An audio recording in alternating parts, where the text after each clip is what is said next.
Grabe, nahirapan na matindi etong San Antonio Spurs dito nga sa Los Angeles Lakers. Ayaw magmintas mga boss no, dito nila Austin Reeves at Luka Doncic. All smiles for LeBron James mga boss no, hype na hype dito nga sa laban na to. Hirap talaga kapag hindi kumpleto ang teammates at lungkot na Stephen Castle.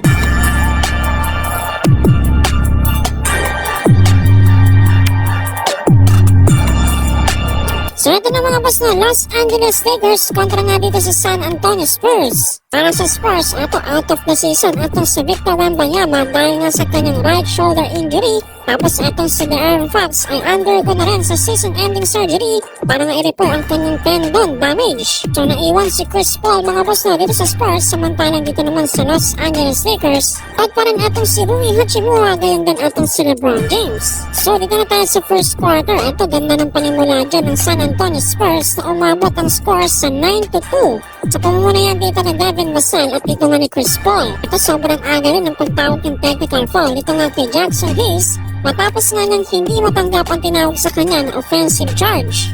Nagbalik sa momentum din ng Los Angeles Lakers matapos nga magpakawala ng tatlong magkakasunod na tres. Dito nga nila Jordan Goodwin, Luka Doncic at Austin Reeves. Nakabinwit lang naman ang napakaraming free throw attempts at lahat nga yan ay naipasok dito nga ni Doncic. Basta itong si Chris Paul, todo buhat mo dito naman para sa San Antonio Spurs. Under 4-minute mark nagsimula na yung problema para sa San Antonio Spurs dahil ramdam na ramdam talaga ang pagkawala dito nila De'Aaron Fox at Victor Wembanyama. Mas lalo pang gumanda ang shooting ng Lakers from beyond the arc sa panguna yan dito ni Dalton Knecht. Tapos patad na rin si LeBron James, all smiles for LBJ. Tapos eto Austin Reeves diving inside the paint, kumu-crossover pa tapos spin move. Ganda ng pagkakalay up and one play pa yan. Eto napuflex tuloy ng Russell atong si Luka Doncic dahil dyan sa ginawa ni Austin Reeves. At tapos ang first quarter lamang ng 10 ang Lakers 32-22. Meron na kagad dyan 12 points for Luka Doncic at eto 7 points naman para kay Chris Paul at Devin Vassell.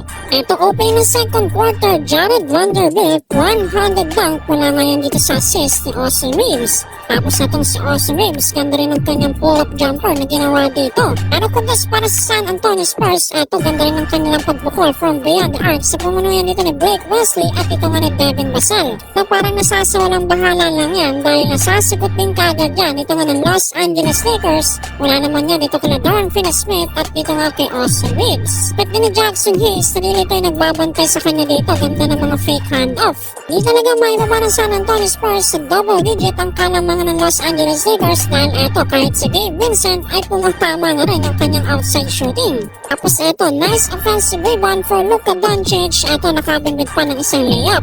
Tapos ang first half, laki na lamang ng Los Angeles Lakers 65-51. Meron na ditong 16 points for Luka Doncic, 11 points for Austin Reeves. Samantalang Devin Vassell 15 points para sa Spurs. Umabot sa third quarter ang magandang kartada dyan dito nga ng Los Angeles Lakers. Ito Austin Reeves, another 3-pointer from Luka Doncic. Ayaw din patalin Dorian Finney-Smith at pumutol din siya ng kanyang 3-pointer. At naman din ito si Stephen Castle para dito sa San Antonio Spurs. Mukhang hindi na nila mapipigilan mga boss. Etong Los Angeles Lakers, eto nagpapaulan na ng mga 3-pointers. Pit pa ni Austin Reeves kaya ito tuwang-tuwa dito sa LBJ.